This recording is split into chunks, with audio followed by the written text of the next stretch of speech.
വീട്ടിൽ വരുന്നവരോട് മാന്യമായി പെരുമാറാൻ അറിയാത്തവർ. കളക്ടറായെന്ന് വെച്ച് വിവരവും വിദ്യാഭ്യാസവും ഉണ്ടെന്ന് പറയാന്നല്ലാതെ കാൽ കാശിന് പോലും ബോധമില്ലാത്തവരാ.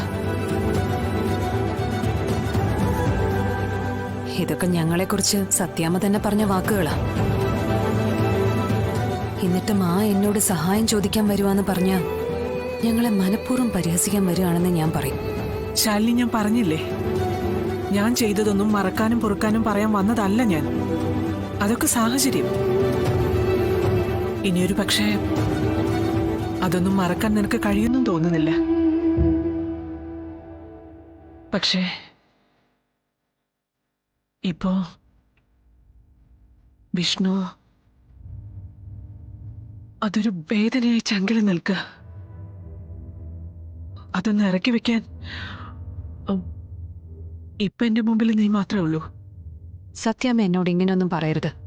ഞാൻ എന്താ വേണ്ടത്? വിഷ്ണുവിന് ജാമ്യം കിട്ടണം. അതിന് അവൻ ജാമ്യാപേക്ഷയിൽ ഒപ്പിടുന്നില്ല. പറയാവുന്നവരെ കൊണ്ടൊക്കെ പറയിച്ചു, ഞാനും പറഞ്ഞു. പക്ഷേ അവൻ അനുസരിക്കുന്നില്ല. എനിക്കറിയാം നീ പറഞ്ഞ എന്റെ മകൻ കേൾക്കുമെന്ന്. ഇതിനു മുമ്പ് അങ്ങനെ ആയിരുന്നില്ലല്ലോ. അമ്മ പറയുന്നതിനപ്പുറം നടക്കാത്ത മകൻ എന്നു മുതലാ മാറി നടക്കാൻ തുടങ്ങിയത്? മകന്റെ മുഖം ഒന്ന് കറുത്തപ്പോ, ഒന്ന് അകൽച്ച കാണിച്ചപ്പോ നെഞ്ച് പിടയുന്നുണ്ടല്ലേ? ഇതുപോലെ പിടയുന്ന ഒരുപാട് നാളുകൾ എനിക്കും ഉണ്ടായിട്ടുണ്ട്.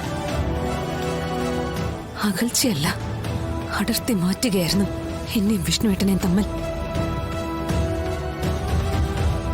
കണ്ണിൽ നിന്ന് ചോര പൊടിഞ്ഞിട്ടുണ്ട് ചില സംഭവങ്ങൾ മുന്നിൽ കണ്ടിട്ട്.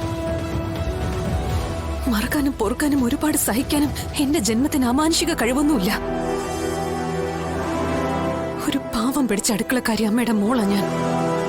സത്യമ്മയുടെ ഭാഷയില് അഷ്ടിക്ക് വകയില്ലാത്ത അലവലാതെ കൂട്ടങ്ങള്.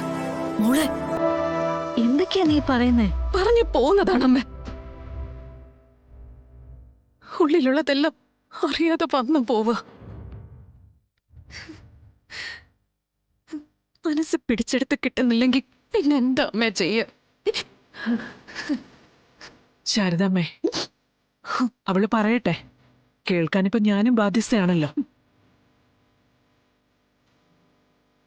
മകന്റെ രക്ഷയ്ക്കായി ശാലിനിയെ കാണാൻ ആഗ്രഹിച്ചപ്പോഴേ ഞാൻ ഇതൊക്കെ പ്രതീക്ഷിച്ചതാ.